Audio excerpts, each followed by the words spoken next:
Ang ebolusyon ng tao. Isang kwento ng pag-ibig, kapangyarihan, at pagbabago ng lahi.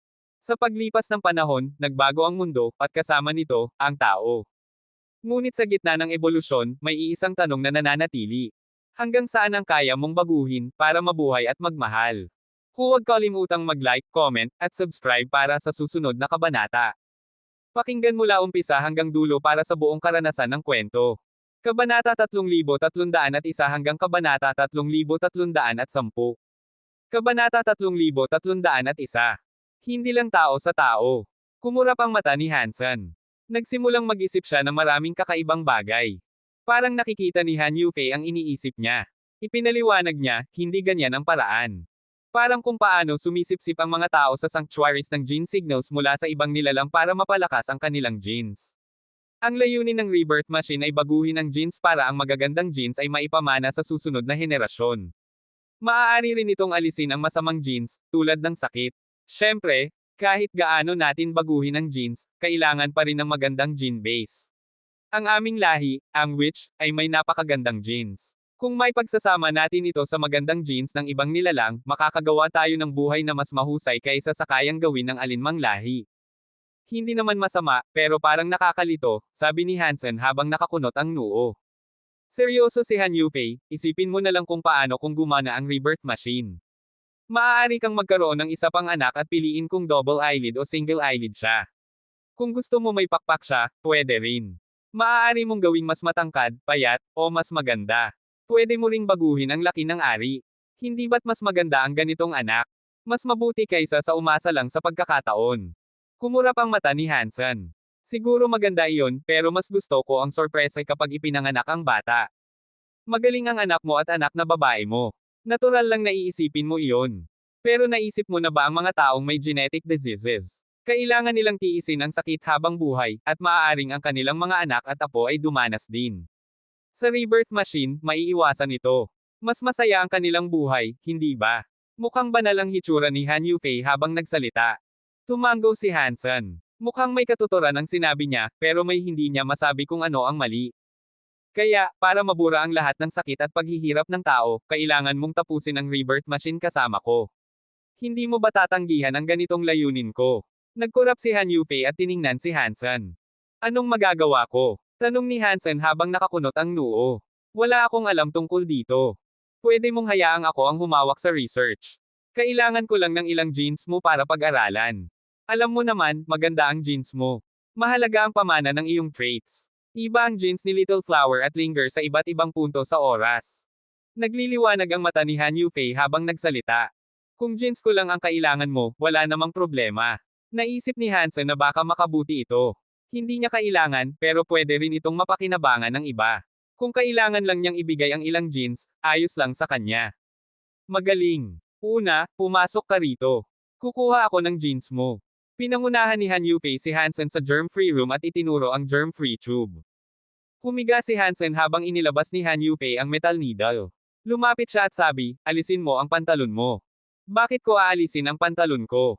Kung jeans ang kailangan mo, kunin mo na lang sa buhok ko. Naramdaman ni Hansen na may mali. Tiningnan niya si Han Yufei nang may pagdududa. Hindi ko ba ipinaliwanag sa'yo? Ang rebirth machine ay para baguhin ang genes. Kailangan ng bata para gumana ito, kaya kinokolekta ko na ngayon. Inilagay ni Han Yufei ang karayom sa tubo. Sandali, sabi ko lang ibibigay ko ang genes ko. Hindi ko sinabing bibigyan ko ito. At kahit ganun pa man, hindi ka makakagawa ng bata. Tumalon si Hansen mula sa kama. Hinawakan siya ni Han Yufei at pinigilan siyang umalis. Seryoso niyang sinabi, mali ang pag-intindi mo. Hindi lang tao sa tao ang pwedeng gawin ng rebirth machine. Tao at witch pwede rin. Maganda ang genes mo. Kapag pinagsama sa witch genes ko, makakagawa tayo ng bata na mas matalino kay Linger. Nang marinig iyon, may black line sa ulo ni Hansen. Tinanggal niya ang kamay ni Han Yufei at tumalon mula sa kama. Halatang inis siya. Hindi ko pumayag na gumawa ng bata para dito. Old-fashioned ang iniisip mo, sabi ni Han Yufei. Mas matalino ang ganitong bata kaysa natural. Ano ang mali dyan? Hindi yun ang problema. Wala tayong relasyon. Paano tayo makakagawa ng bata? Malungkot na sabi ni Hansen. Masyadong tradisyonal ang iniisip mo. Ancient pa nga. Gagawa tayo ng mas magandang buhay. Parang paggawa ng mahusay na robot. Walang damdamin. Walang relasyon. Research lang ito. Para kang nag-research ng magandang robot. Sinubukang kumbansihin ni Han Yufei si Hansen. Hanap ka na lang ng iba. Sobrang makitid ang isip ko, kaya hindi ko pwede ito gawin. Kunin mo si Xi Jinping. Baka siya pwede, sabi ni Hansen at pinawalang bisa ang sitwasyon. Hindi pa evolved ang genes niya. Naisip ni Han Yufei. Pagkatapos, inilabas niya ang video player para kay Hansen. Ano ito? Binuksan ni Hansen ang video. Isang pornographic film ang lumabas. Hindi ka sanay sa direct method, kaya pwede itong tulungan ka. Parang ganitong paraan rin para kolektahin. Mukhang naiintindihan ni Han Yufei. Nahihiya si Hansen. Tinakpan ang bulge sa pantalon at sabi, hindi iyon ang ibig kong sabihin. Ang nakakainis mo. Kung hindi ka sanay, tutulungan kita. Isinuot ni Han Yufei ang rubber gloves at hinarap ang ari ni Hansen. Sabi ko na, hindi iyon ang ibig kong sabihin. Humanap ka ng iba para dito. Hindi ko kaya. Kahit sanay sa kahihiyan, tumakbo si Hansen palabas ng laboratory. Nakakainis ang mga tao. Nakakunot ang noo ni Han Yufei. Ibinalik niya ang needle at inalis ang gloves. Lumabas si Hansen at nakita si Hanya na naghihintay. Napansin ni Hanya na kakaiba ang mukha niya. Tinanong niya, ano ang ipinasubok sa'yo ni Han Yufei? Magulo ang lahat. Hindi ko alam, kaya sinabing humanap na lang siya ng iba. Hindi pinalalalim ni Hansen ang detalye. Special na genius si Sister Yufei, sabi ni Hanyan. Marami akong natutunan sa kanya, pero minsan kakaiba siya. Masasanay ka rin siguro. Hindi ko akalain na masasanay ako. Natawa si Hansen. Hindi na niya sinabi ang higit pa. Kabanata 3302. Sa lumang tore sa ika-17 langit, nakaupo si Chin Shu habang nakatitig sa itim ang buhok na si Warner. Mabigat ang ekspresyon ng kanyang mukha. Kuya Chin Shu, bumalik ka na, wika ni Warner nang may ngiti. Oo, bumalik na ako. Kailan ka nagising? Tanong ni Chin Shu, habang sinusuri ang paligid. Alam niyang kung walang nang himasok, hindi pa sana siya nagigising, lalo na sa ganitong anyo. Ang blonde na Warner ay may kalooban ng Warner mula sa kaharian ng Qin, samantalang ang itim ang buhok na Warner ay may kalooban ng witch na Warner. Kahit alin man ang mangibabaw, dala pa rin nito ang mga alaala ng dalawang buhay, ngunit nag-iiba ang personalidad batay sa kung sino ang nasa kontrol. Kakagising ko lang, sagot ng itim buhok na Warner. Walang nakitang kakaiba si Chin Shu sa tore, at buo pa rin ang mga depensa nito. Wala ring bakas ng ibang nilalang. Kaya't nagtaka siya. Warner, may dumalaw ba rito? Tanong niya. Wala, mabilis na tugon ng babae. Ngunit kilala ni Chin Shu ang mga ekspresyon ni Warner, malinaw na may nagpunta roon. Pagkaraan ng ilang sandali ng pag-iisip, tahimik siyang nagtanong. Anong ginawa ni Hansen dito? Napatigil si Warner, tila nabigla. Agad niyang paliwanag, hindi ako sinaktan ni Kuya Hansen. Dumalaw lang siya sa akin. Walang problema, mahinahong tugon ni Chin Shu, bagaman may bahid ng sakit sa kanyang mga mata. Basta masaya ka, ayos lang.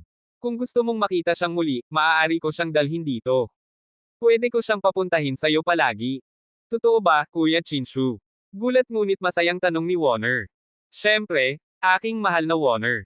Basta masaya ka, gagawin ko ang lahat, tugon niya habang hinaplos ang ilong nito. Salamat, Kuya Chin Shu. Nakangiting sabi ng dalaga. Teka, sabi ni Chin Shu, alam mo ba kung saan siya ngayon? Pwede ko siyang hanapin at dalhin dito. Umiling si Warner. Hindi ko alam. Sabi lang niya babalik siya sa susunod. Ayos lang, malamig ngunit mahinahong tugon ni Chin Shu. Hahanapin ko siya. Kahit saan pa siya naroon, dadalhin ko siya rito para makita mo. Pagkaalis niya sa tore, nanlamig ang ekspresyon ni Chin Shu. Ano bang ginawa ni Hansen? Dahil sa kanya, muling nagising ang kalooban ni Warner. Mukhang kailangan ko ng pabilisin ang plano. Ilang sandali pa, bumukas ang espasyo at napunta siya sa isang bilangguan. Ginoong Pinuno, narito ka. Sabi ni Shoot Shadow sabay luhod. Kumusta ang proseso ng pagsasanib ng Soul Life? Tanong ni Chin Shu habang nakatingin kay Sky King, na nakagapos sa mga kadena ng tanso. Ang katawan ni Sky King ay napunit ng mga kawit na nakakabit sa mga kadena. Sa dulo nito ay may malaking bloke ng tansong parang halimaw, na naglalabas ng kakaibang espiritong enerhiya. Dumadaloy iyon sa mga kadena at tumatagos sa katawan ni Sky King, dahilan ng kanyang mga sigaw ng sakit. Ginoong Pinuno, ulat ni Shoot Shadow, maayos po ang lahat. Umabot na sa 83% ang break world rate niya. Matatag na ito, at sa tingin ko'y di magtatagal, maaabot namin ang 70%. Magaling, tugon ni Chin Shu. Panatilihin ang bilis. Kailangan nating umabot sa 70% upang magamit siya sa pagbubukas ng 33 langit. Hindi ka po mabibigo, Ginoong Pinuno, sagot ni Shoot Shadow. Pagkatapos ay nagtanong siya ng may pag-aalinlangan, ngunit saan ba talaga nanggaling ang lalaking ito? Paano nagagawa ng kanyang kapangyarihan na tumugon sa 33 langit? Hindi ko lubos maisip. Wala kang karapatang magtanong, malamig na tugon ni Chinshu. Gamitin mo na lang ang oras mo sa trabaho. Agad na yumuko si Shoot Shadow, nanginginig sa takot. Walang pakialam si Chinshu. Tinitigan niya si Sky King at mahina niyang binigkas. Sa tulong niya, mabubuksan natin ang 33 langit sa loob ng 3 buwan. Samantala, si Hansen ay nanatili sa Geno Universe sa loob ng 2 o 3 araw. Araw-araw, sinasamahan niya si Linger upang panoorin si Jianran habang pumapatay ng mga Xenogeneic. Ngayon ay malaki na ang tiwala ni Hansen kay Jianran sa pakikipaglaban. Kahit hindi pa ito ganap na bihasa, mabilis itong natuto sa Under the Sky Knife techniques na itinuro niya. Habang si Jianran ay abala, pinag-aaralan naman ni Hansen ang Story of Genes. Sa pamamagitan ng Reverse Story of Genes, natutunan niyang kontrolin ito at maiwasan ang mga delikadong pagsabog ng enerhiya. Ngunit may isa siyang ikinabahala, ang kanyang katawan. Hansen, Super God Spirit Body, Break World. Break World Gene? 0. Nalito siya. Ang Break World Rate ay dapat nagsasaad ng antas ng kapangyarihan, ngunit sa Super God Spirit form, tila walang epekto ito. Hindi niya magamit ang form na iyon sa pisikal na laban, parang anino lang siya. Sinubukan na niya ng maraming beses. Tanging kapag ginamit niya ang Story of Genes saka bumabalik ang pisikal niyang katawan.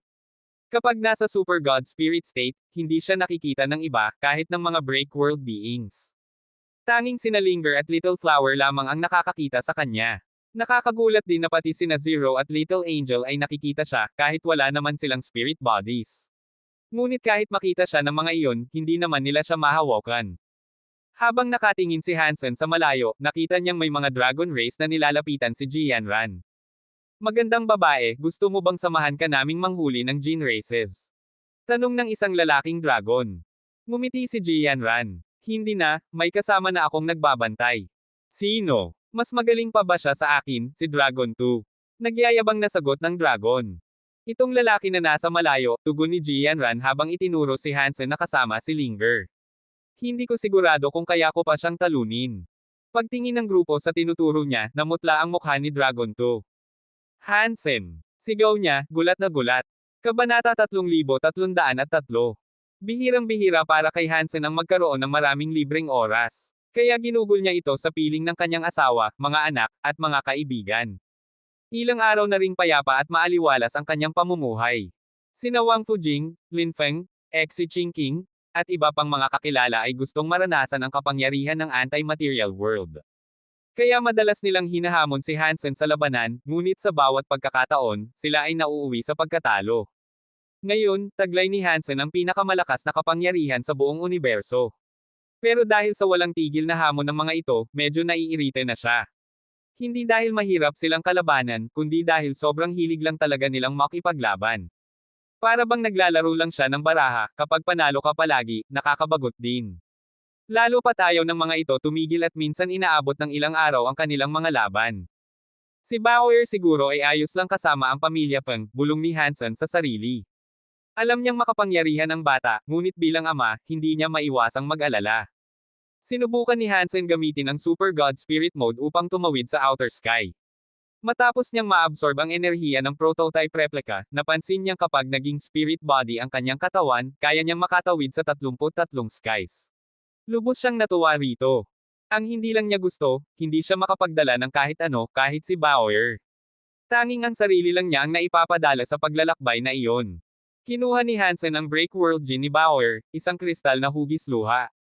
Sinubukan niyang i-absorb ito gamit ang Geno Art, ngunit walang nangyari.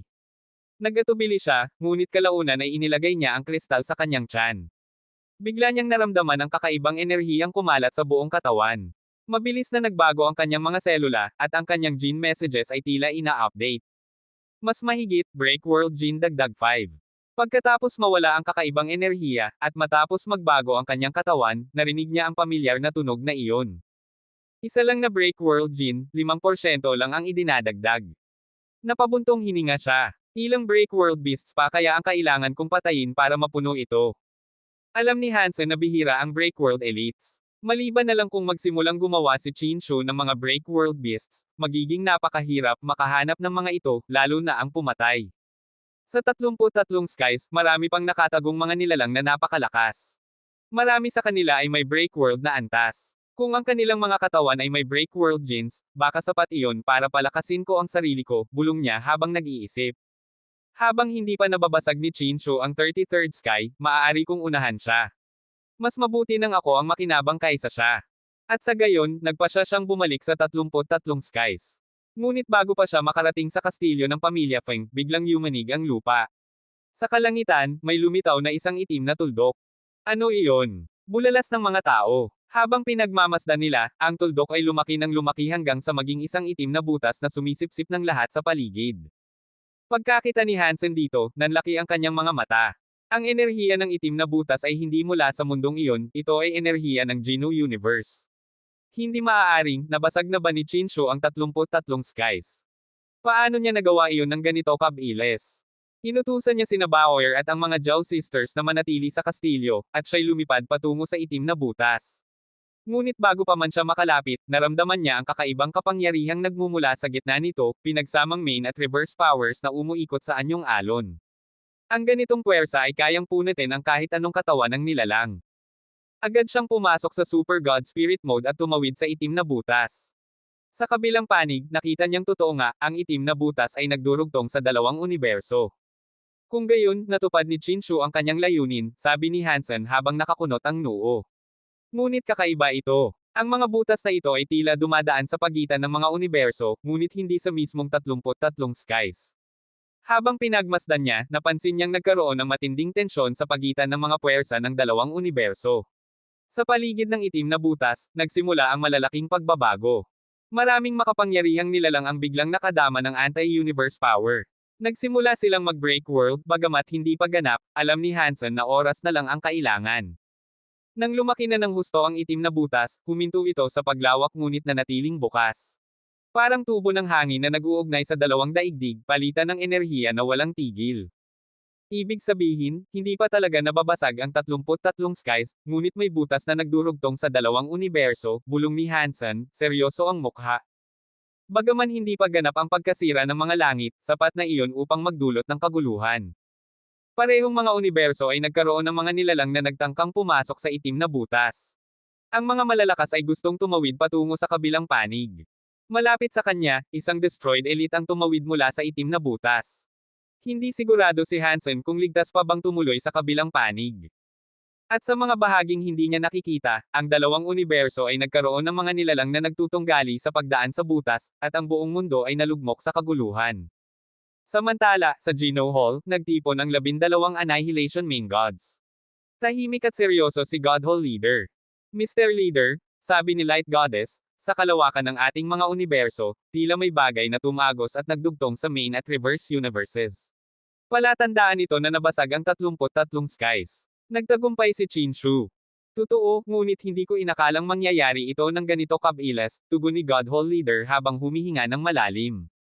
Ano ang gagawin natin? Pipigilan ba natin sila? Tanong ni Light Goddess. Umiling si God Hall Leader. Hindi pa lubos ang inyong kapangyarihan. Ang pagdurugtong ng dalawang universo ay maaaring makatulong sa inyo para mabawi ang inyong mga lakas.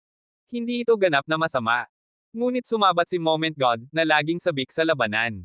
Kung talagang nabasag na ang 33 skies, magiging masama ito para sa atin. May 70% na lakas pa tayo, maaari pa tayong lumaban. Ngunit malamig na wika ni God Hall Leader. Habang pinipigilan ng Geno Tablet ang 33rd sky, hindi pa sila ganap na makakatawid. Kahit may espiritong makarating roon, hindi ganoon kadali ang tumago sa lahat ng 33 langit. Kaya huwag kayong mag-alala. Gamitin ninyo ang panahong ito upang muling palakasin ang inyong kapangyarihan bilang mga Diyos. Ito ay pagkakataon. Kabanata 3304. Sa loob ng 33 skies, masiglang nakatingin si Shoot Shadow at ang grupo ng God Chaos Party sa butas ng universo. Ilang bilyong taon na nilang pinaplano ito. Ngayon, kahit maikling panahon pa lang mula nang maging pinuno si Chinchu, nagawa na nitong basagin ang higit 10 langit. Bukod pa roon, nakalikha ito ng maraming butas sa universo na nagdurugtong sa dalawang mundo. Lubhang ikinagulat iyon ng maraming miyembro ng God Chaos Party. Ang mga nakatayo sa tabi ni Burry Pathgod ay napabuntong hininga. Nagsisimula na silang magbago ng pananaw tungkol kay Chinshu. Naging mabigat ang mukha ni Burry Pathgod. Hindi niya alam kung paano nagawa ni Chinshu ang gayong tagumpay, ngunit hinala niya'y may kinalaman ito sa pagkontrol ni Shoot Shadow sa espiritual na katawan ni Sky King bilang test subject ng Life Soul. Lahat ay napatingin kay Shoot Shadow, na namumula sa sobrang tuwa, mas sabik pa kaysa sa ibang makapangyarihang nilalang doon. Mula sa kalawakan, bumaba ang katawan ni Chinshu. Kaagad yumuko ang lahat ng miyembro ng God Chaos Party bilang paggalang. Malamig na utos ni Chinshu, Shoot Shadow, maaari ka nang magsimula. Masiglang tumugon si Shoot Shadow at lumapit. Nalilito sina Burry Pathgod at iba pa, hindi nila alam kung ano ang binabalak ni Chinshu. Hindi nagtagal, nakita nila si Shoot Shadow na nagdala ng 100 halimaw na humihila sa isang dambuhalang tansong kalan. Hindi man break world beasts ang mga iyon, lahat ay God-class gene races na may sukdulang katawan.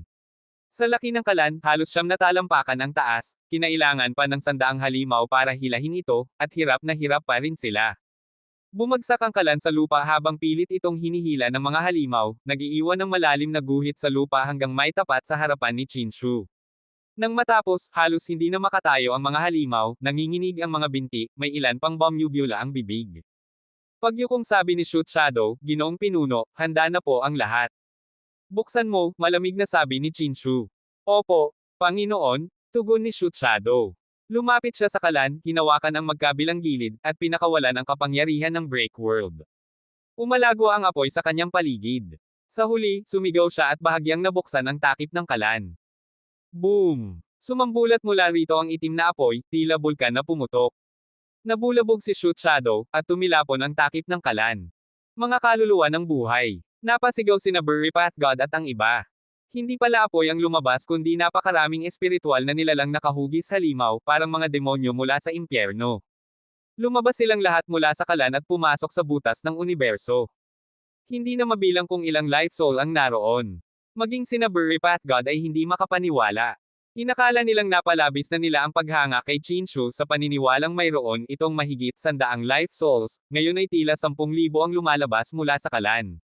May mga anyong anghel, Buddha, dragon, ibong Diyos, at iba pang nilalang. Lahat ay lumipad paitaas at pumasok sa kalangitan. Napalitan ng lamig at kadiliman ang paligid. Kung lahat ng life soul na iyon ay maging mga break world beasts, magiging napakalaking sakuna iyon. Pumasok ang marami sa mga life soul sa butas ng universo, naglakbay palabas, ang ilan sa Geno Universe, ang iba sa Universe of Kingdoms, parang mga dandelion na nagpalipad ng mga binhing may dalang nakatatakot na enerhiya sa bawat sulok ng dalawang universo. Nang makita ni Hansen ang mga life soul malapit sa butas ng universo, nagbago ang kanyang mukha. Noon, nakita niyang may mga nilalang mula sa Universe of Kingdoms na pumasok sa Geno Universe sa pamamagitan ng butas.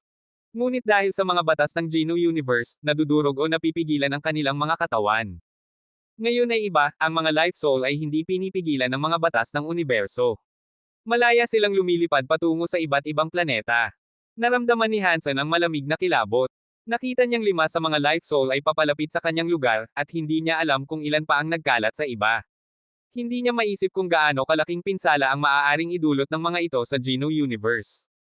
Mamatay kayo! Sigaw ni Hansen habang ginagamit ang Dunction Aura, sumugod siya sa mga life soul, ngunit laking gulat niya nang makita niyang kahit ang kapangyarihan niyang umabot na sa break world level ay hindi tumatama sa mga life soul. Nauunawaan ko na. Ang mga life soul ay kagaya ko kapag nasa super god spirit mode, mga espiritual na katawan sila, bulong ni Hansen. Pumasok siya sa super god spirit mode, teleport agad sa harap ng isang life soul na tila tigre, at sinuntok ito. Boom! Nawasak ang life soul na iyon, at agad siyang kumilos muli. 7 o 8 life soul pa ang sumabog at naging alikabok ng bituin. Napaisip si Hansen, ang katawan ng super god spirit ay walang epekto sa material, pero epektibo laban sa mga espiritu. Habang pinanunod siyang pumatay ng ilan, marami pang life soul ang tumatakas papunta sa ibang bahagi ng universo. Isa sa mga iyon ay hugis itim na dragon. Lumipad ito papunta sa sistema ng mga dragon at pumasok sa katawan ng isang natutulog na dragon Xenogeneic. Nagising ang halimaw at umatungal sa langit. Nagsimula itong magbago, nagliyab sa itim na apoy, tumubo ang mga tinek sa likod, lumaki ang mga pakpak, at naging higit na nakakatakot.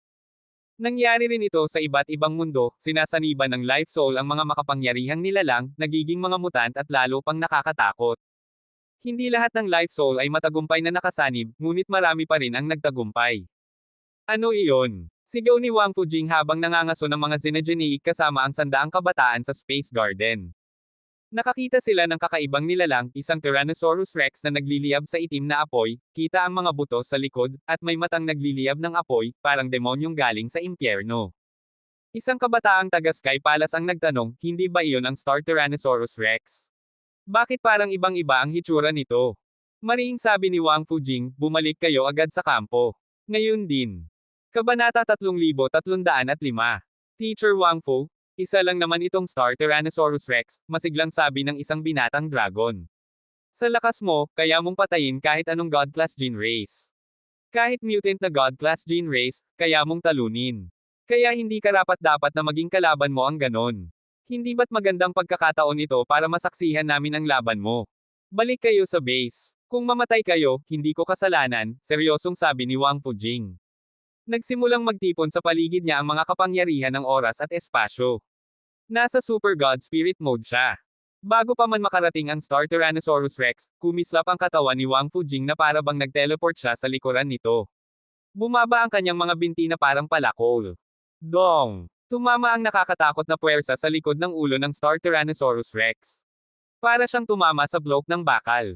Kahit ang lakas ng palo ni Wang Fujing ay hindi nag-iwan ng kahit maliit na marka sa bungo ng kalaban. Tahimik si Wang Fujing. Ang binatang kanina'y masiglain ng laki ang mga mata at hindi na nakapagsalita. Alam niya kung gaano kalakas si Wang Fujing. Kahit ang mga pinakamagagaling sa tatlong mataas na lahi ay hindi siya kayang talunin sa laban. Pero ngayon, kahit ang tila perpektong atake niya ay walang nagawa sa Star Tyrannosaurus Rex. Hindi ito kapanipaniwala. Roar! Umungal ang Star Tyrannosaurus Rex patungo sa langit. Inilingon nito ang ulo at winasiwa si Wang Fujing sa ere. Ang dagandong ng kanyang sigaw ay kumalat na parang alon ng lindol. Lahat ng nilalang na nadapuan ng shockwave ay naging alikabok. Kahit ang mga makapangyarihang plant Xenogeneics ay naglahong parang bula. Blurg! Ilang binata sa harap ay tinamaan ng shockwave. Sa mukha sila ng dugo habang tinatapon pa atros. Habang lumilipad, unti-unti ring nababasag ang kanilang mga katawan. Biglang lumitaw si Wang Fujing sa harapan ng mga binata. Kumalat ang kanyang kapangyarihan ng oras at espasyo na parang mga bulaklak upang pigilan ang shockwave na makasire sa kanila. Ang kapangyarihan niya sa espasyo ay parang malinaw na salamin, ngunit napigilan nito ang shockwave. Gayunman, naapektuhan din siya. Bumagsak siya paatros, at ang kanyang mga paa ay nag-iwan ng dalawang malalim na uka sa lupa. Tumakbo kayo! Malamig na sigaw ni Wang Fujing. Muling sumabog ang kapangyarihan ng oras at espasyo sa kanyang katawan. Huminto siya sa pag-atres at hinarang ang nakakatakot na alon ng enerhiya. Parang nagising sa panaginip ang mga binata. Dinala nila ang mga sugatan at tumakbo pabalik sa base. Nang makita ng Star Tyrannosaurus Rex na hindi nito malampasan ang kapangyarihan ni Wang Fujing, lalo itong nagalit. Ginamit nito ang malalakas na likod na paa upang mag-ipon ng enerhiya, at lumipad ang katawan nito patungo kay Wang Fujing na parang kanyan. Malaki ang katawan nito, ngunit ang bilis ay kahindek-hindek. Parang nag-teleport ito sa harap ni Wang Fujing at binangga ang hadlang ng oras at espasyo. Katsa! Nabasag ang kapangyarihan ng oras at espasyo ni Wang Fujing na parang salamin. Umubo siya ng dugo, lumipad ang kanyang katawan paatros, at ang kanyang mga paa ay humiwi ng uka sa lupa na ilang libong talampakan ang haba. Muling umungal ang Star Tyrannosaurus Rex patungo sa langit at lumipad papunta kay Wang Fujing. Ang katawan nito ay kumikislap na parang mga bituin, parang ulan ng meteor. Ang lakas nito ay nagpayanig sa langit. May time and space elements ang Super God Spirit mode ni Wang Fujing, kaya madali sana para sa kanya na umiwas. Pero sa likod niya ay maraming mag-aaral at kabataang naroon upang magsanay. Kapag umiwas siya, siguradong mamamatay silang lahat. Hindi man niya obligasyon na iligtas ang lahat, ito ang Space Garden, tahanan ng mga tao sa Geno Universe. Kung Atris siya ngayon, mawawala ang lahat ng pinaghirapan ng sangkatauhan. Ang mga kabataang iyon ang pag-asa at liwanag ng lahat ng lahi. Kung mamamatay sila roon, iiwan ng ibang lahi ang Space Garden at posibleng maging kalaban pa ng buong universo ang mga tao. Kaya hindi umatras si Wang Fujing. Kumislap ang kanyang mga mata, at sumabog ang lahat ng kapangyarihan ng oras at espasyo sa kanyang katawan. Itinaas niya ang mga kamay at pinilipit ang oras at espasyo. Ang kapangyarihan ng Star Tyrannosaurus Rex ay tumago sa umiikot na espasyo. Ang banggaan ay lumikha ng nakakatakot na enerhiya na bumasag sa baluti sa mga braso ni Wang Fujing. Tinamaan siya sa dibdib at lumipad palayo. Boom! Tumagos ang katawan ni Wang Fujing sa isang kagubatan. Maraming plant synergeneics ang nadurog sa kanyang pagbagsak. Dumudugo siya ng husto at halos hindi na makatayo. Si Wang Fujing ay may personalidad na laban sa apoy gamit ang apoy. Ginagamit niya ang lakas laban sa lakas, ngunit hindi siya dalubhasa sa depensa. Hindi pa rin niya nababasag ang mundo, kaya mas mahina ang kanyang kapangyarihan kumpara sa Star Tyrannosaurus Rex, na nakabasag na ng mundo. Sa isang atake pa lang, naging mas malakas ang Star Tyrannosaurus Rex. Pinagsama pa ito sa Life Soul, kaya patuloy itong lumalakas. Tumataas ang antas ng Break World Power nito at nagiging mas nakakatakot. Nagliwanag muli ang Star Tyrannosaurus Rex. Papaslangin na sana si Wang Fujing na pilit pang tumatayo. Isang binata ang napasigaw habang lumilingon. Napaligiran sila ng liwanag. Tumindig si Wang Fujing. Hindi na siya Atres. Pinilit niyang itaas muli ang kanyang kapangyarihan ng oras at espasyo upang bumuo ng kalasag. Balak niyang harapin ang susunod na atake ng halimaw. Sino mang may mata ay alam na hindi na niya kakayanin ang isa pang matinding tama. Pang! Tumama ang Star Tyrannosaurus Rex kay Wang Fujing, ngunit biglang may lumabas na sword air na pumutol sa espasyo. Ang napakalakas na enerhiya ng espada ay humiwas sa liwanag at pinaatres ang Star Tyrannosaurus Rex. Nabasag ang sword air at lumitaw mula rito si Gu Qingcheng. Patuloy pa rin sa pag-atake ang Star Tyrannosaurus Rex, ngunit isa pang sword air ang bumagsak dito. Isa itong puting kristal na dambuhalang espada, at ang may hawak ay isang banal na babaeng may puting pakpak. Ang babae ay parang anghel na itinapon sa kalangitan. Iginagalaw niya ang kanyang mga pakpak upang ma-stabilize ang kanyang katawan. Naging liwanag muli ang Star Tyrannosaurus Rex, hindi pa rin tumitigil sa pag-atake. Ngunit isang gintong anino ng isang lalaki ang biglang lumitaw sa harap nito, hugis badhang tao. Tinamaan niya ang halimaw. Si Lin Feng, na kilala sa kanyang matibay na depensa, ay nakapigil sa atake ng Star Tyrannosaurus Rex. Kahit nabawasan ito ng lakas dahil kina Little Angel at Gu Qingcheng, umatras pa rin si Lin Feng habang sumusuka ng dugo. Ang gintong baluti niya ay nagkaroon ng maraming bitek. Saan nanggaling ang halimaw na ito?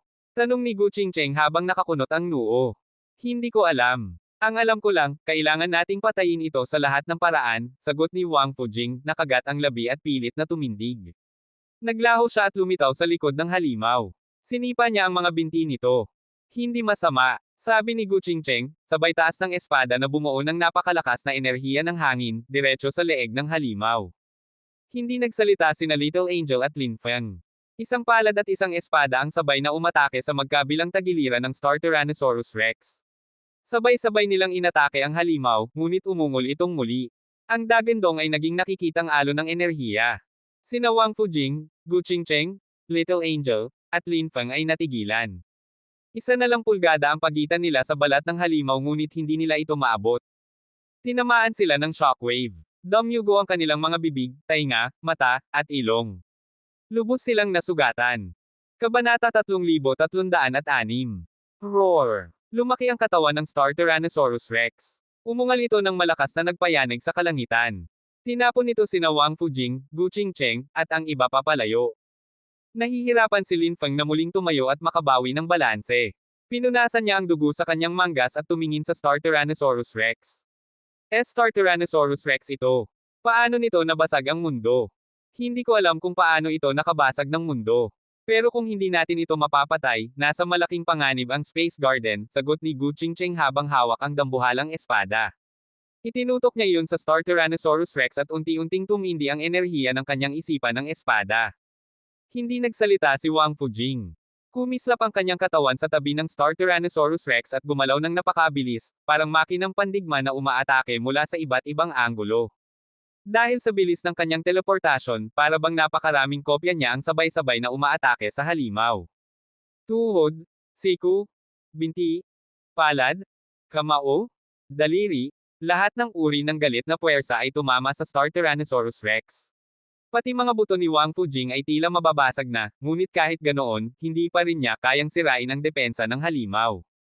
Roar! Palapit na sana sina Gu Qingcheng at ang ilan pa upang tumulong nang biglang marinig nila ang isang napakalakas na ungol mula sa mga palumpong.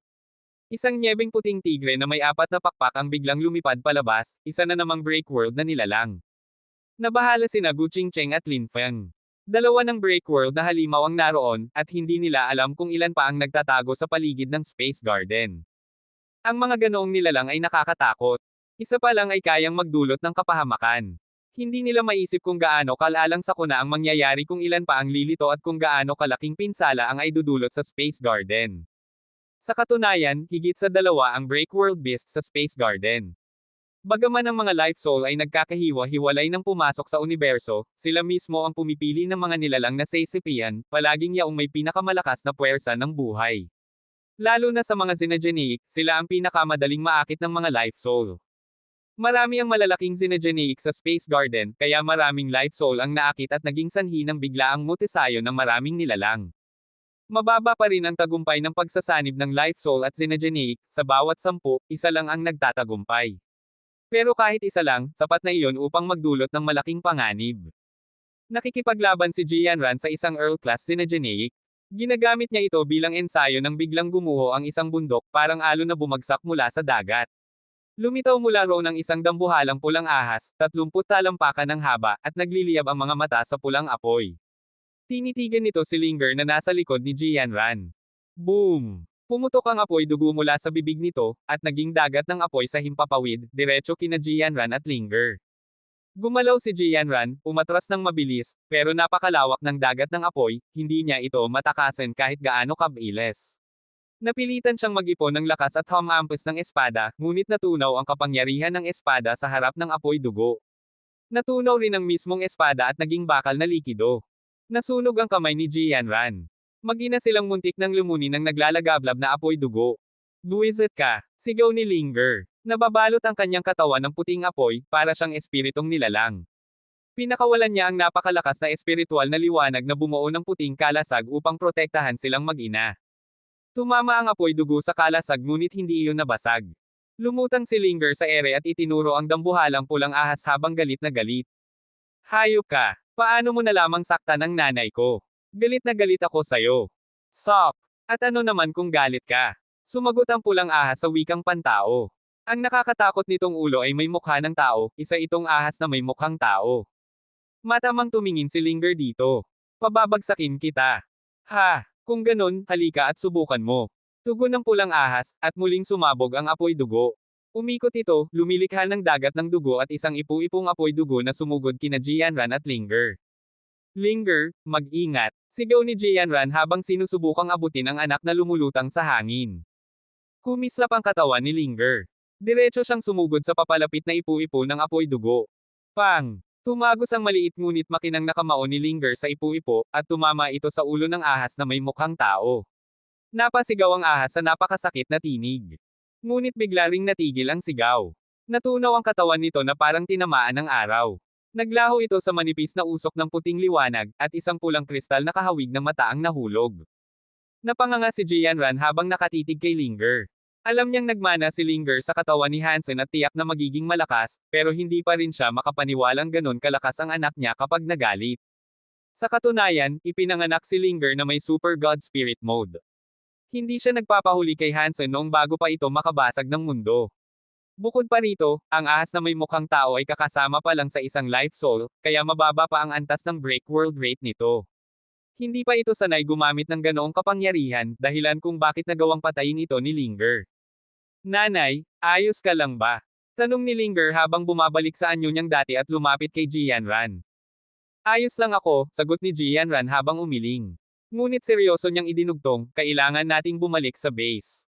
Sa outer sky, marami ring nakakatakot na nilalang ang nagsasanib sa mga life soul. Nakikipaglaban sina Little Flower, Exi Chingking, at ang iba pa. Hirap na hirap sila. Kumikinang sa pilak si Exi Chingking habang nakikipagsalpukan sa isang dambuhalang unggoy. Nagbanggaan ang kanilang kamao, walang umatras sa una, ngunit sobrang lakas ng halimaw. Kahit nakatayo ng tuwid si Exi Chingking, ang lupa sa paligid ng kanyang mga paa ay nabiyak. Damyugo ang kanyang mga kamao at lumitaw ang mga buto.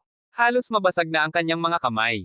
Masama rin ang laban ni Tang Xinliu, Yi Dongmo, Snowball, at Little Star laban sa kakaibang taong insekto. Napakabilis nito at kayang iwasan ang lahat ng atake nila.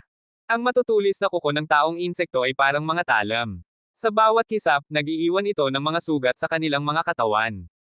Kagulo sa buong universo, hindi lamang sa Geno Universe, kundi maging sa Universe of Kingdoms ay sumiklab ang ganitong kalituhan. Sa hanay ng Extreme King, isang masamang ibong may 4 na kuko ang nakikipaglaban. Sa bawat lipad nito, nag-iiwan ito ng mga hiwang parang talam. Wasak ang loob ng kaharian, mga bundok at gusali nag-iba, at ang lupa ay puno ng mga oka. Walang nakakaalam kung ilang Extreme King ang biglang namatay. Ang dugo ay nagkulay pula sa lupa, at ang mga iyak at sigaw ay umalingaw-ngaw sa lahat ng dako, parang impyerno sa lupa. Diyos ko, iligtas mo ang anak ko.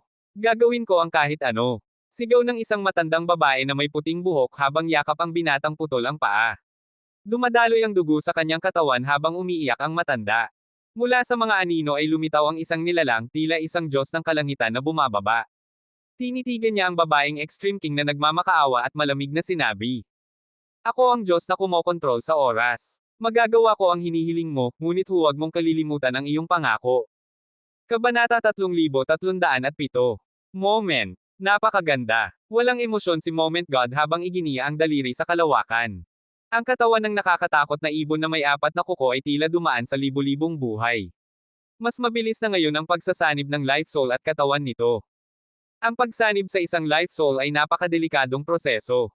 Iilan lamang ang nabubuhay pagkatapos nito. Ngunit pinabilis ni Moment God ang proseso ng milyon-milyong ulit, kaya't nagkaroon ng matinding kaguluhan sa katawan at kaluluwa ng nilalang. Napilipit sa sakit ang mukha ng ibon, at pagkatapos ay bigla itong sumabog, nagiging isang ulap ng dagwang ambon. Hindi pa tumigil si Moment God. Tumigil ang oras sa paligid. Tumawid siya sa kabilang bahagi ng sistema kung saan may isa pang break world creature na nagwawasak. Pinatay rin iyon ni Moment God sa parehong paraan, kaya't maraming tao ang nagdasal sa kanya. Ang kakaibang kapangyarihan mula sa kanilang panalangin ay umagos sa hangin at dumaloy patungo sa Moment God Temple. Lalong lumiwanag ang templo, at lalong nagningning ang katawan ni Moment God. Hindi lamang ang Moment God Temple ang nagliwanag, maraming templo ng mga Diyos sa Gino Hall ang sabay-sabay naglabas ng nakakasilaw na liwanag. Lahat ng kapangyarihan ng mga Diyos ay biglang sumabog. Blurg. Sa mukha ng dugo si Lin Feng, ngunit hindi siya umatras. Hiniranggan niya ang claw light ng 4 na pakpak na puting tigre. Ang gintong liwanag na pumoprotekta sa kanyang katawan ay napunit, at 3 malalalim na hiwa ang nagmarka sa kanyang dibdib, kita na ang mga laman loob. Sa likod ni Lin Feng, si Little Angel ay duguan habang muling tumayo. Ang puting kristal na espada sa kanyang kamay ay naputol ang dulo. Mabilis na lumapit ang Star Tyrannosaurus Rex. Hindi na kayang lumaban ni Lin Feng, ngunit kahit sugatan si Little Angel, itinaas pa rin niya ang sirang espada at hinampas ang halimaw. Roar! Yumanig ang lupa sa galit na dagandong. Mula sa anino, lumitaw ang gintong anyo ng isang hayop, si Golden Growler. Sinalubong nito ang Star Tyrannosaurus Rex ng buong tapang. Boom! Umuga ang buong paligid. Damyugo ang noo ni Golden Growler, ngunit nagningning ang gintong liwanag sa katawan nito. Yumengal ito ng ubos lakas, at isang napakalaking gintong pinto ang lumabas sa kanyang bibig. Tila naramdaman ng Star Tyrannosaurus Rex na malakas ang kalaban. Tinitigan nito ang gintong pinto at sumigaw dito, sinusubukang wasakin ito. Umalangaw-ngaw ang sigaw sa pinto, ngunit hindi ito natinag. Sa halip, dahan-dahan itong bumukas, naglalabas ng gintong sinag. Samantala, tumigil sina Gu Qingcheng at Wang Fujing sa pagtugis sa puting tigre. Gumamit si Wang Fujing ng kapangyarihan ng oras at espasyo upang umiwas sa mga atake. Malakas ang 4 na pakpak na tigre, ngunit hindi nito siya matamaan. Ang espada ni Gu Qingcheng ay parang rumaragas ang baha, puno ng nakamamanghang enerhiya. Ngunit nagawa lamang nitong pigilan ang ilan sa mga atake ng tigre. Boom! Boom! Boom! Yumanig ang lupa at ang kagubatan. Mula sa dulo, may isang dambuhalang bakal na puno, kasing taas ng tore, ang papalapit, isang plant-type break world beast. Hayaan mong ako ang humarap dito, sabi ni Wang Fujing, nagliliyab ang mga mata. Sige, sagot ni Gu Qingcheng habang gumuhit ng liwanag ng espada sa hangin. Tumagos ang espada sa espasyo patungo sa halimaw. Ang mga tao at espiritong naruroon ay mga batikang mandirigma na dumaan sa libu-libong panganib. Kahit desperado ang sitwasyon, walang nawalan ng pag-asa. Walang nagdasal sa mga Diyos, at walang Diyos na dumating. Sila mismo, gamit ang sariling lakas, ang lumalaban sa mga halimaw ng break world. Sa Changxia System, mabilis na naglalakbay si Wang Yuhang sakay ng kanyang bisikleta patungong outer sky upang tingnan si Little Flower. Bigla, isang itim na butas ang bumukas sa kalangitan. Mula rito ay lumitaw ang isang life soul na mukhang Sky Demon Spirit na may suot na korona, at dumiretso ito kay Wang Yuhang. Ano to? Sigaw ni Wang Yuhang habang sinuntok ang kaluluwa. Ngunit lumusot lang ito sa kanyang kamao, parang multo, at pumasok sa kanyang katawan. Napasigaw siya sa sakit, hinawakan ang ulo, habang lumalagablab sa katawan niya ang isang malinaw na apoy. Samantala, mas matindi ang labanan sa Outer Sky kaysa sa Space Garden. Maraming makapangyarihang nilalang doon kaya maraming life souls ang pumunta roon, isa sa 4 na kaluluwa ang napadpad sa lugar na iyon. Wasak ang mga base. Nakikipaglaban ang mga very high. Ginamit ni Little Flower ang kanyang King Spirit Body, at sa pamamagitan ng kanyang banal na kapangyarihan ay natrap niya ang ilang Break World Beasts, ngunit hindi na siya makagalaw pa. Tulungan niyo ako, sigaw ni Ningyu habang tumatakbo, luhaan at desperado. Hinahabol sila ni Sheep ng isang siyam na ulo na halimaw. Habang tumatakbo, sigaw ni Sheep, "Boss, huwag mo akong habulin. Ang payat ko, puro buto. Mas masarap kainin yung mukhang lalaki pero parang babae. Siguradong malambot ang laman yun." Sa totoo lang, hindi dapat nakapasok si Sheep sa Geno Universe. Matagal siyang nakadikit sa pamilya Hansen, kaya't nabigyan siya ng pagkakataong sumama rito. Ngunit ilang araw pa lang, nagkakagulo na. Halos gusto na niyang umiyak sa sama ng loob. Nang marinig ni Ningyu na si Sheep ay ibinibenta siya sa halimaw, napasigaw rin ito, "Kung gusto mong kumain, kainin mo si Sheep. Mataba siya at malambot ang laman."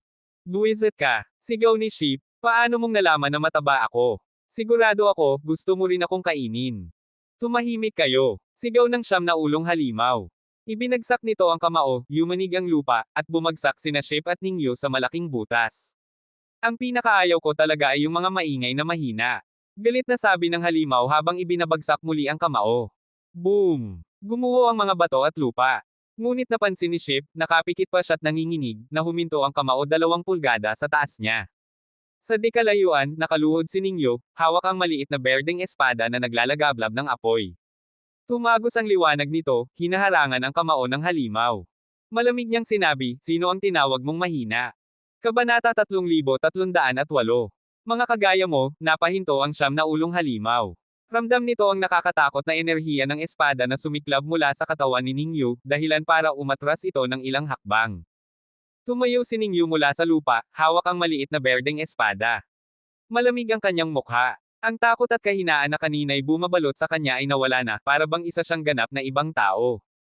Katsa! Ang mga kamay ng siyam na ulong halimaw na papalo sana kay Ningyu at Sheep ay biglang nilabas ang enerhiya ng espada, naputol ang isa nitong braso. Napasigaw ito sa sakit habang umaagos ang dugong pula na parang talon. "Papatayin kita!" Sabay-sabay na umatungal ang siyam nitong ulo. Pinagsama-sama ang siyam na uri ng kapangyarihan. Muli nitong ibinagsak ang kamao na naglalaman ng siyam na nakamamatay na liwanag patungo kay Ningyu. Binitiwan ni Ningyu ang maliit na berdeng espada, hinayaan itong lumutang sa harapan niya. Hindi niya tinignan ang paparating na kapangyarihan, siya at ang espada ay hindi gumalaw. Habang papalapit ang siyam na liwanag, yumangay ang espada at naglabas ng kakaibang huni. Nagbago ito ng anyo, naging isang berdeng paboril, peacock, na lumipad patungo kay Ningyu. Boom! Sumabog ang siyam na liwanag sa paligid ni Ningyu. Nanginginig ang paligid, ngunit nabasag ang lahat ng iyon. Nakasilip si Sheep sa likod ni Ningyu, nanlalaki ang mga mata. Sa loob ng siyam na liwanag, kumalat ang kulay berde. Hindi makalapit ang mga liwanag dito. Nang mawala ang siyam na liwanag, nakatayo pa rin si Ningyu, walang gasgas, ngunit ngayon ay may suot na kasuotang yari sa magarang berdeng balahibo, tila isang mapagmalaking paboril. Tumangala siya sa langit, ngumiti, at mahinang nagsabi, "Bumalik na ako." "Anong kalokohan yan?" Sigaw ng siyam na ulong halimaw habang patuloy na sumusuntok kay Ningyu. Tahimik lamang siyang tinitigan ni Ningyu. Sa bawat hampas, walang nangyari. Ang mga balahibo ng paboril sa katawan niya ay unti-unting naging mga berdeng sinag ng espada. Muling nagpalabas ng siyam na liwanag ang halimaw, ngunit nabutas iyon ng berdeng sinag. Kahit ilang ulit niyang gamitin ang siyam na liwanag, ganoon pa rin ang resulta. Habang tumatagal, mas dami-dami ang balahibong paboril sa katawan ni Ningyu. Hindi na ito mapigilan ng halimaw. Bigla na lamang sumibol ang isang berdeng sinag ng espada na tumago sa isa nitong ulo, sabog agad iyon. Ngunit agad ding tumubo ulit ang ulo. "Hindi mo ako mapapatay. Lalapain kita!" Galit na sigaw ng halimaw habang tumalon patungo kay Ningyu. Nang kumislap ang mga mata ni Ningyu, tumuwid ang mga balahibo ng paboril sa kanyang likuran. Sa isang iglap, naging parang langit ng mga liwanag ng espada na bumalot sa halimaw. Pang! Pang! Pang! Paulit-ulit na tinatamaan ng mga sinag ng espada ang katawan at ulo ng siyam na ulong halimaw hanggang sa tuluyang mabasag ito. Naging ulap ng dugo ang katawan nito, hindi na nakapagpagaling pa. "Diyos ko! Ang taong to, na hindi ko alam kung lalaki o babae, sobrang lakas. Bulalas ni Ship, hindi makapaniwala sa kanyang nasaksihan. Hindi niya maisip na ang dating iyakin at mahina na si Ningyo ay ganito kalakas ngayon. Umalis na tayo. Mas malaking problema ang darating, sabi ni Ningyo. Ang mga balahibo sa kanyang katawan ay naging mga pakpak. Sa isang kisap mata, naging berdeng liwanag siya at lumipad patungo sa kalangitan. Nang mapagtanto ni Ship ang nangyayari, sumigaw siya, sandali. Huwag mo akong iwan. Isang berdeng balahibo ng paboril ang bumaba. Natakot si Ship, akala niya papatayin siya. Ngunit ang balahibo ay yumuko, tila naghahain ng sakay. Dinala nito si Ship pataas, mabilis na binutes ang kalawakan, hanggang sa siya'y nawala rin sa langit. Samantala, sa Very High at Mirror Lake, patuloy ang mga laban ng mga mandirigma. Ngunit sa Outer Sky, dumarami ang mga halimaw ng Breakworld, hindi na nila mapigilan. Tumalon si Yu Shangsen, bawat hakbang ay tila sa ibabaw ng lotus.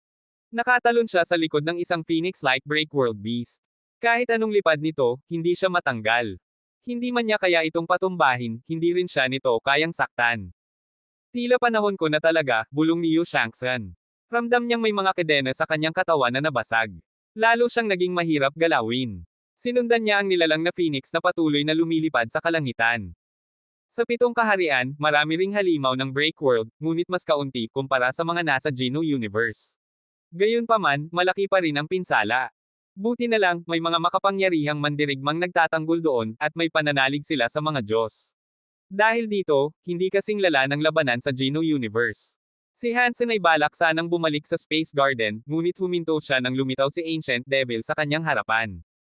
Hansen, interesado ka bang pumunta sa 33 skies? Tanong ni Ancient Devil.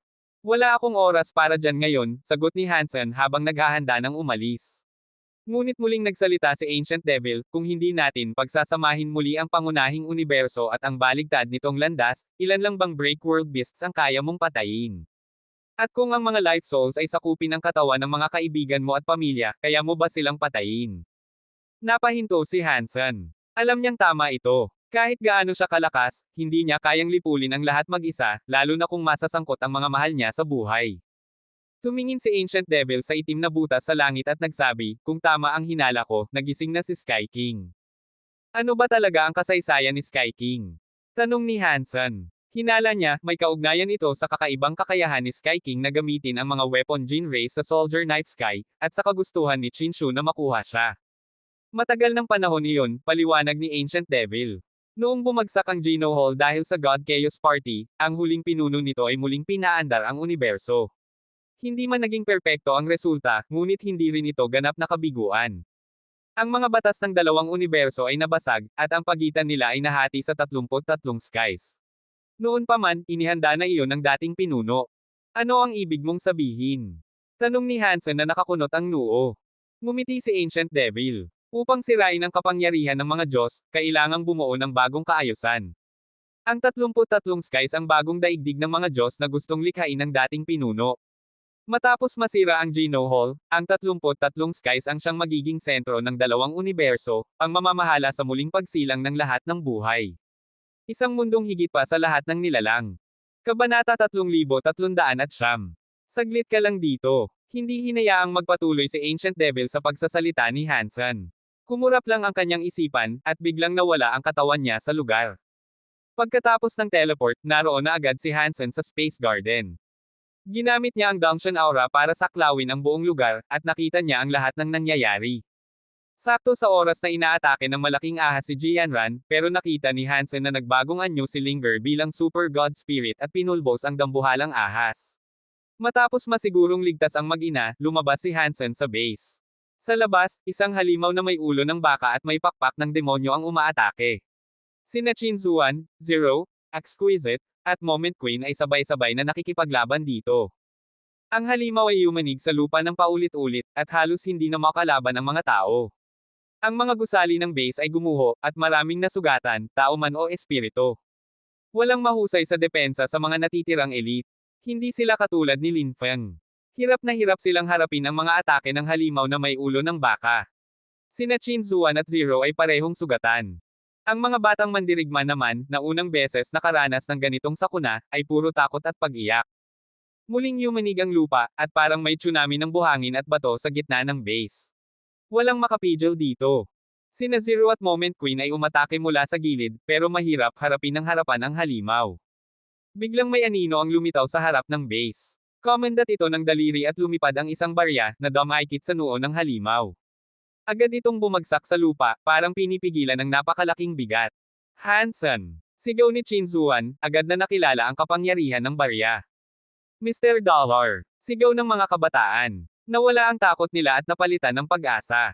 Sa gitna ng kaguluhan, nasalayan nila ang alamat, buhay at naroon mismo. Alagaan ninyo ang mga tao natin, sabi ni Hansen kina Zero at Chin Zuan bago siya muling nawala sa kalawakan. Bagaman nasa panganib sina Wang Fujing at Gu Qingcheng, hindi niya muna pinuntahan. Nakita niyang kayang-kaya pa nila, kaya't lumipat siya gamit ang galaxy teleportation papunta sa outer sky. Doon, mas malala ang sitwasyon. Ang mga very high ay nagsisikap protektahan ang matatanda at mahihina habang inililikas ang mga tao. Ngunit sunod-sunod ang mga halimaw na break world beasts. Maging ang very high leader ay sugatan, at ang kalangitan ay pulang-pula, hindi mo alam kung dugo ng halimaw o ng mga mandirigma.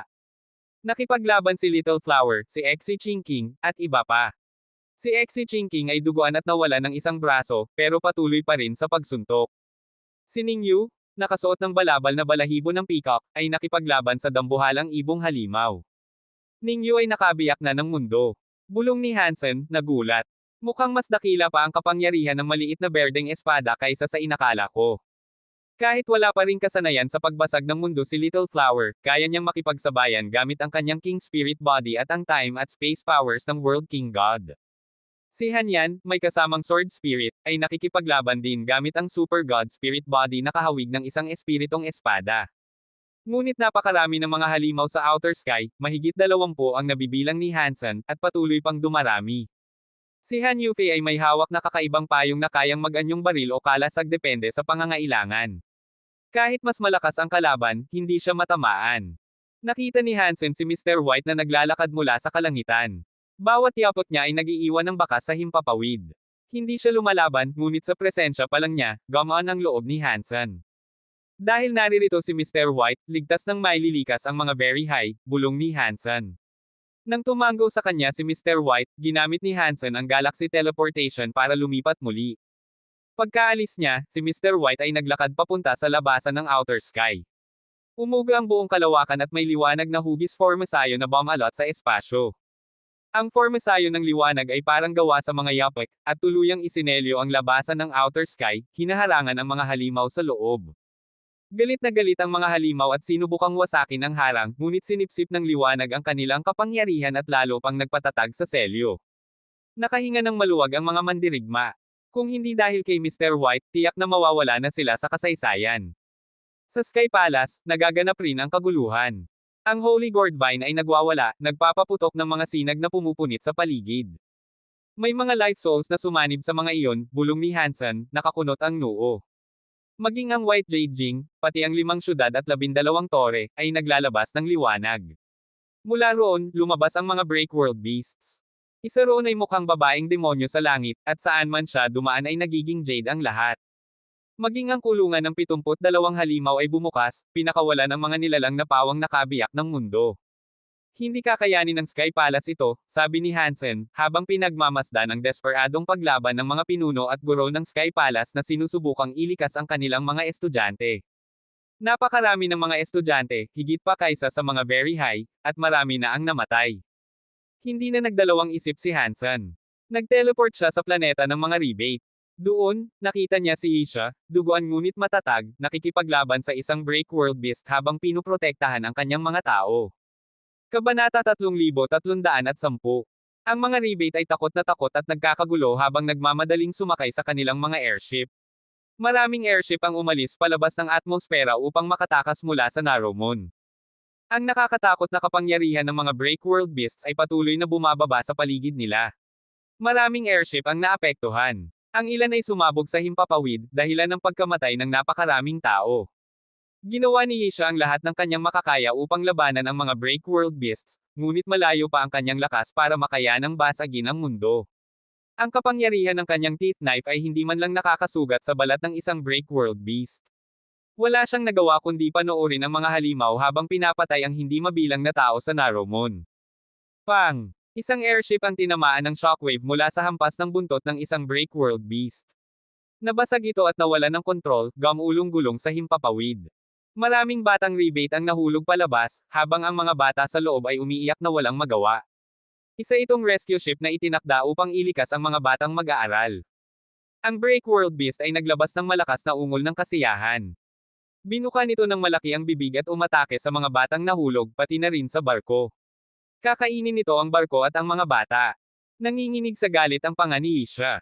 Alam niyang hindi niya matatalo ang ganitong uri ng halimaw, ngunit itinaas pa rin niya ang kanyang kutsilyo upang subukang umatake. Ang mabagsik na kapangyarihan ng kanyang teeth knife ay tumama sa kaliskis ng Breakworld beast. Sumirit ang dugo sa paligid. Bumaling ang halimaw kay Yisha at binuka ang bibig nito para lumunin siya. Sumabog ang kapangyarihan ni Yisha sa matinding galit. Ang lila at itim na liwanag ng kutsilyo ay umakyat sa langit, senyales na nais na niyang mag-self-destruct. Bigla niyang naramdaman ang isang kapangyarihang pumasok sa kanyang katawan. Ang kanyang sariling teeth power ay biglang naglaho. Nabigla at nagalit siya, inakala niyang may dumating na mas nakakatakot na nilalang. Paglingon niya, nakita niya si Hansen na nasa likuran niya. Ipinatong ni Hansen ang kamay sa kanyang likod at mahinahong sinabi. Mag-aaral na nakipagkita sa guro. Hayaan mong ang mag-aaral mo ang humawak nito. Pagkatapos noon, lumakad si Hansen sa harap niya. Sa isang malakas na suntok, tinamaan niya ang Breakworld beast. Ang makapangyarihang Breakworld force ng Dangshan Sutra ay winasak ang halimaw.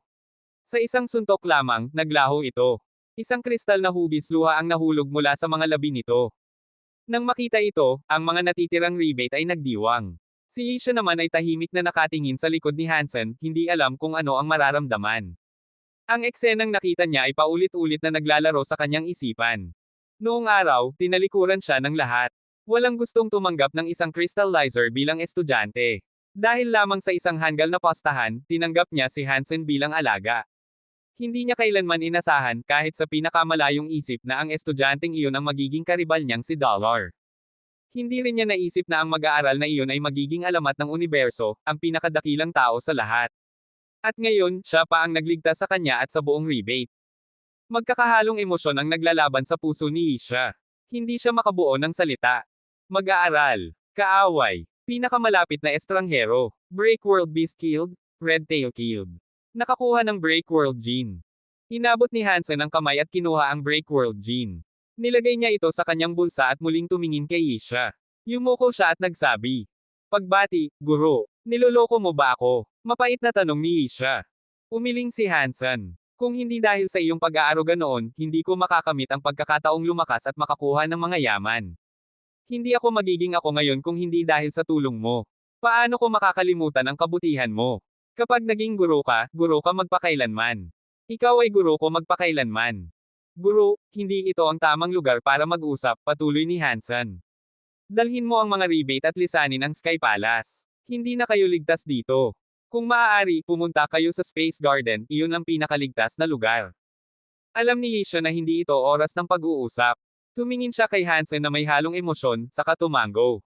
Binalikan niya ang mga rebate at iniutos na umalis na sakay ng mga barko.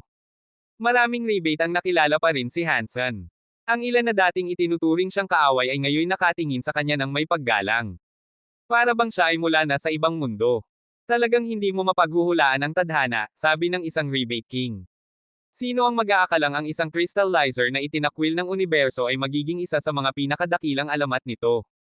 Wala nang mga halimaw sa daraanan, kaya nagtungo si Hansen sa Sky Palace, kung saan nagaganap ang pinakamabangis na labanan. Gusto niyang protektahan ang mga estudyante ng Sky Palace. Ang Sky Palace leader at ang mga piling mandirigma ay nakikipaglaban sa mga nakakatakot na Breakworld beasts mula sa White Jade Jing. Marami na ang nasawi. Ang Sky Palace ay tila umuulan ng dugo, hindi na malaman kung kaninong dugo iyon. Nakita ni Hansen ang Sky Palace leader, na may presensyang parang rumaragas ang alon. Nakaharap nito ang isang jade statue na tila Diyos ang demonyo. Hindi siya natatalo, nakamit na rin niya ang antas ng pagbasag sa mundo. Sa universo, mayroon talagang mga taong nakabasag ng mundo, ani Hansen bilang papuri. Sa Geno Universe, napakahirap makamit nito. Tunay ngang ang Sky Palace leader ang pinakamalakas sa lahat. Kahit nakabasag na ng mundo, hindi pa rin niya mapigilan ang mga halimaw na patuloy na umaatake. Patuloy na nakikipaglaban ang mga elite, ngunit ito ay isang madugong labanan. Tumingin si Hansen sa direksyon ng White Jade Jing, 12 gusali at 5 lungsod. Ramdam niyang mas lumalakas ang presensya roon. Hindi niya alam kung ilan pang nilalang ang nakipag-isa sa mga Life Soul, ngunit alam niyang ang labang ito ay hindi na kayang mapanalunan. Leader, ipaurong mo ang mga estudyante ng Sky Palace. Ako na ang bahala rito. Hinugot ni Hansen ang kanyang inch gray sword. Ginamit niya ito na parang kutsilyo, lumabas ang mga liwanag ng kutsilyo na naghiwa sa kalawakan. Ang mga liwanag na iyon ay nag-cross-cross, umaakyat sa langit patungo sa White Jade Jing. Ang mga halimaw na nadimpian ng liwanag ng kutsilyo ay naputulan ng mga paa at kamay. Sumirit ang dugo sa lahat ng dako. Magaling na bata, palaging dumarating sa oras ng kagipitan. Sigaw ng Sky Palace leader, basang-basa ng dugo ngunit nakangiti nang makita si Hansen. Kung hindi ito dumating, tiyak na mawawasak na sila. Leader, ako narito. Puntahan mo muna ang mga gourds. Maasahan ka talaga. Tumango ang leader habang patuloy na nakikipaglaban. Patuloy na inikot ni Hansen ang kanyang mga kutsilyo. Ang mga liwanag ng hiwa ay nagsanib-sanib, lumilikha ng parang lambat sa himpapawid na humahadlang sa mga halimaw. Ngunit biglang, boom! Isang jade light mula sa White Jade Jing ang nagliwanag. Pinunit nito ang mga kutsilyo ni Hansen at lumusot patungo sa kanya. Napakurap si Hansen. Ang jade light ay isang jade knife, mayroong konkretong kapangyarihan. Nangangahulugan ito na ang Break World Beast sa White Jade Jing ay may break world rate na hindi bababa sa 30%.